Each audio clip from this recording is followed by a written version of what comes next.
So assignment 2 chapter name ఏంటంటే formulating research question. So ఒక research question ఎలా formulate చేసేటప్పుడు ఏమేమి మనం యూజ్ చేయాలి అనేవన్నమాట.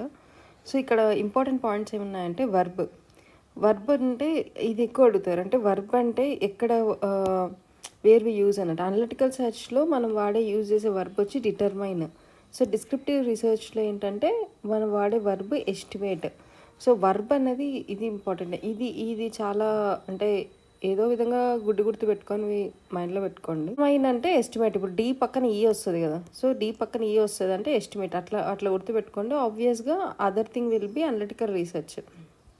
అనలిటికల్ రీసెర్చ్లో డిటర్మైన్ యూజ్ చేస్తాము, డిస్క్రిప్టివ్ రీసెర్చ్లో ఎస్టిమేట్ అనే వర్డ్ యూజ్ చేస్తాము. సో ఇప్పుడు మీరు క్వశ్చన్ ఎంత లెంతీకి ఇచ్చినా కూడా అందులో ఒకసారి మనము ఈ టర్మ్స్ వెతుక్కోవాలి. ఒకవేళ డిటర్మైన్ అనే టర్మ్ ఉందనుకోండి, అప్పుడు అనలిటికల్ రీసెర్చ్. ఇప్పుడు ఒక పెద్ద రీసెర్చ్ కండక్ట్ చేస్తున్నారు, అంత చాలా ఇస్తారు మ్యాటర్, మళ్ళీ లాస్ట్లో ఎక్కడో దగ్గర డిటర్మైన్ అనే వర్డ్ యూజ్ చేస్తారు. అంతే, what is this type of research అని అడిగారు అనుకోండి, అప్పుడు మనము అనలిటికల్ అని సెలెక్ట్ చేసుకోవాల్సి ఉంటుంది. సో మనకు అదంతా అర్థం కాకపోయినా కూడా ఈ వర్బ్ని బట్టి కూడా మనము చెప్పచ్చు whether it is analytical research or descriptive research. So కాబట్టి ఈ వర్బ్స్ కన్ఫ్యూజ్ అవ్వకుండా గుర్తుపెట్టుకోండి. డిస్క్రిప్టివ్ పక్కన డి నెక్స్ట్ ఈఏ వస్తుంది కాబట్టి ఎస్టిమేట్ డిస్క్రిప్టివ్కి అలా అన్నా గుర్తుపెట్టుకోండి. అండ్ నెక్స్ట్ వచ్చేసి ఫైనల్ క్రైటీరియా. ఇది కూడా చాలాసార్లు అడిగారు. ఫైనల్ క్రైటీరియా ఏంటి అంటే ఎఫ్ అంటే ఫీజిబుల్, ఐ అంటే ఇంట్రెస్టింగ్, ఎన్ అంటే నావెల్, ఈ అంటే ఎథికల్, ఆర్ అంటే రిలవెంట్. సో వీటిలో ఏదో ఒకటి ఈ వర్డ్ని మార్చిస్తారు. అంటే ఫీజిబుల్ అంటే ఇంకో వర్డ్గా అలా ఇస్తారనమాట. ఎథికల్ అంటే ఎథికల్ బదులు ఈజీ అట్లా ఇస్తారు. మనము ఎలా అంటే which is not a final criteria అలా ఇస్తారు. అప్పుడు మనం దాన్ని చూస్ చేసుకోవాలి. అంటే ఇది బాగా గుర్తుపెట్టుకోవాలి. ఎఫ్ అంటే ఫీజిబుల్, ఐ అంటే ఇంట్రెస్టింగ్, ఎన్ అంటే నావెల్, ఈ అంటే ఎథికల్, ఆర్ అంటే రిలవెంట్. సో ఫీజిబుల్ అంటే మనకు యాక్సెసిబిలిటీ ఉండాలి, ఇంట్రెస్టింగ్ ఉండాలి, నావెల్ అంటే న్యూ ఇన్ఫర్మేషన్ రావాలి, ఎథికల్ అంటే ఎథికల్ పర్మిషన్ కూడా వచ్చేలా ఉండాలి, రిలవెంట్ అంటే ఏదైతే నువ్వు రీసెర్చ్ చేసుకున్నావో దానికి రిలవెంట్గా ఉండాలి మన క్వశ్చన్ అనమాట. సో రీసెర్చ్ క్వశ్చన్ ఫార్ములేట్ చేసేటప్పుడు ఫైనల్ క్రైటీరియాని ఫాలో అవ్వాల్సి ఉంటుంది. స్మార్ట్ క్రైటీరియా ఎప్పుడు అడగలేదు, బట్ జస్ట్ కానీ చాలాసార్లు బుక్స్లో అయితే కనిపించింది. సో ఈ స్మార్ట్ అంటే ఎస్ అంటే specific, measurable, achievable, relevant, time bound. Smart criteria కన్నా కూడా ఫైనల్ క్రైటీరియా ఇంపార్టెంట్. చాప్టర్ అంతా కలిపి ది మోస్ట్ ఇంపార్టెంట్ ఏదన్నా ఉంది అంటే ఇది life cycle of research. So ఇది ద మోస్ట్ ఇంపార్టెంట్. అందులో ఇక్కడ ఈ యొక్క టేబుల్లో ప్రతిదీ ఇంపార్టెంటే. అంటే ప్రతి ఒక్క మొత్తం 10 స్టెప్స్ ఉంటాయి. 1 2 3 4 5 6 7 8 9 10. సో ఈ 10 స్టెప్స్ అన్నది మీరు ఇట్లనే యాజ్ ఇట్ ఈస్ గుర్తుపెట్టుకునే ప్రయత్నం చేయండి. మీరు బుక్స్లో కూడా అది అవైలబుల్ ఉంటుంది, పీడిఎఫ్స్ ఉన్నాయి కదా, అందులో కూడా అవైలబుల్ ఉంటుంది.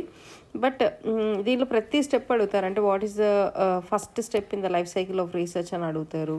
లేదు అంటే once formulating the recommendations what is the next step అని కూడా అట్లా అడుగుతారు. లేదా which is the last step in the life cycle of research అని అడుగుతారు. సో లేదంటే ఇవన్నీ హ్యాప్ హజార్డ్గా ఇచ్చేసేసి నీట్గా స్టెప్ వైజ్ దీన్ని అరేంజ్ చేయండి అని అడుగుతారు. సో కాబట్టి ఇందులో ప్రతి స్టెప్ కూడా చాలా ఇంపార్టెంట్.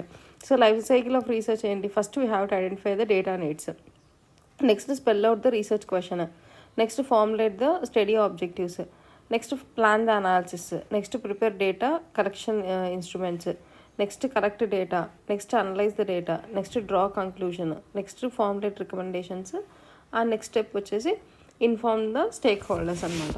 సో ఈ టోటల్ 10 స్టెప్స్ని మీరు మనం ఖచ్చితంగా గుర్తుపెట్టుకోవాలి.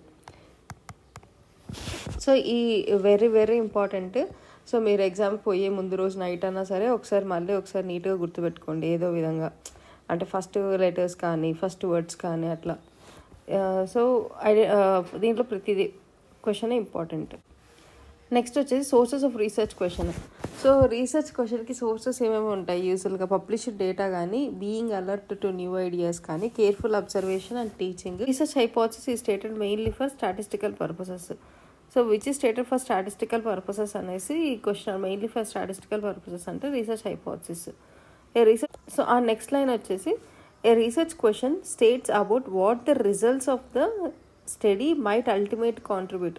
సో ఒక రీసెర్చ్ క్వశ్చన్ మనం ఫ్రేమ్ చేసేటప్పుడే మనకు తెలియదు కదా రిజల్ట్స్ ఏముంటాయి అనేసి. సో అదనమాట. సో ఈ research question states about what the results of the study might ultimately contribute అనేది it's a false statement actually. So మనకు బీసీబీఆర్ ఎగ్జామ్లో ట్రూ ఫాల్స్ క్వశ్చన్స్ ఎక్కువ వస్తాయి, అట్లీస్ట్ 4 to 5 క్వశ్చన్స్ అవే ఉంటాయి. కాబట్టి కొంచెం జాగ్రత్తగా రిపీటెడ్గా ఒక 2-3 టైమ్స్ చదివి దాన్ని ట్రూ ఆర్ ఫాల్స్ అన్నది అబ్జర్వ్ చేయండి. సో ఇక్కడ క్లియర్గా అర్థమవుతుంది, a research question states about what the results అన్నారు. సో రిజల్ట్స్ని ఇదేం స్టేట్ చేయదు కదా. సో అట్లా నెక్స్ట్ వచ్చేసి రీసెర్చ్ క్వశ్చన్ చేసేటప్పుడు broadening the initial question is not a step in the framing of ideal research question. So మనం 10 steps చూసాం కదా, అందులో ఎక్కడ కూడా బ్రాడనింగ్ ద ఇనిషియల్ క్వశ్చన్ అనేది లేదు. So which is not a step in framing ideal research question అంటే అప్పుడు ఇది వస్తుంది. ఇది actually one of the bit, ఇది థియరీలో కనిపించలేదు బట్ బిట్స్లో ఉందని రాశాను. So what are the best things ఏంటి, అది లిటరేచర్ రివ్యూ చేసుకోవచ్చు, పీర్ రివ్యూ చేయొచ్చు, defining the measurable outcomes. So ఇవన్నీ కూడా మనం తీసుకుంటాం, కానీ ఇనిషియల్ క్వశ్చన్ బ్రాడనింగ్ చేయడం అనేది అవసరం లేదు. So it is not a step.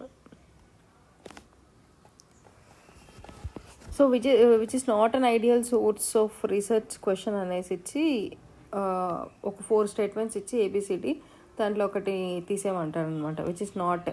So already చెప్పాం కదా, reviewing of the literature is చాలా important, keen observing in open clinics and attending conference attend అయ్యి మన నాలెడ్జ్ గెయిన్ చేసుకోవడం, ఇవన్నీ కూడా చాలా ఇంపార్టెంట్. కానీ మన పర్సనల్ ఎక్స్పీరియన్సెస్ కానీ mining existing database for research question. ఇప్పుడు మనము ఆల్రెడీ ఎగ్జిస్టింగ్ డేటాబేస్లోకి వెళ్ళి దాంట్లో మన రీసెర్చ్ క్వశ్చన్ వెతకూడదు, మన ఎక్స్పీరియన్స్తో మనం ఒక కొత్త క్వశ్చన్ తయారు చేయాల్సి ఉంటుంది అనమాట. So personal experiences mining existing database for research question is not an ideal source for research question.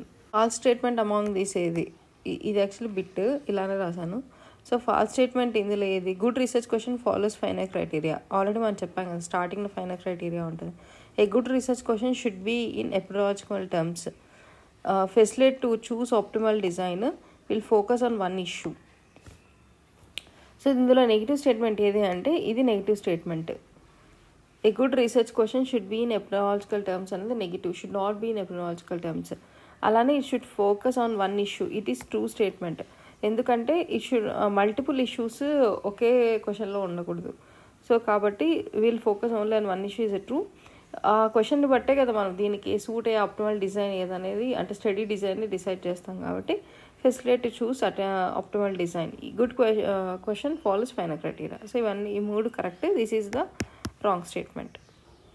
States there is no difference between the experimental and control groups. Null hypothesis అంటేనే ఏంటి, null అంటే there is no relationship అని.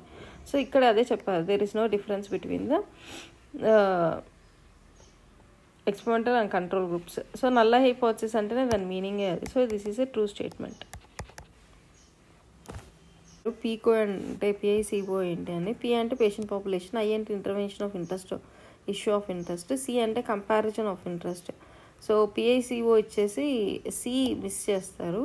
What is C అంటే comparison of interest. Association between the child trauma and సైకోసిస్ in particular area అంటే association మనం study చేయాలి, రెండు కంపారిజన్ చేయాలి అంటే అప్పుడు అనలిటికల్ స్టడీ యూజ్ చేస్తాం. సో అనలిటికల్ స్టడీలో involves a comparison or intervention to test the hypothesis, whereas descriptive studies involves observation to measure quantity. So there is no comparison groups కానీ interventions కానీ ఏమి ఉండవు.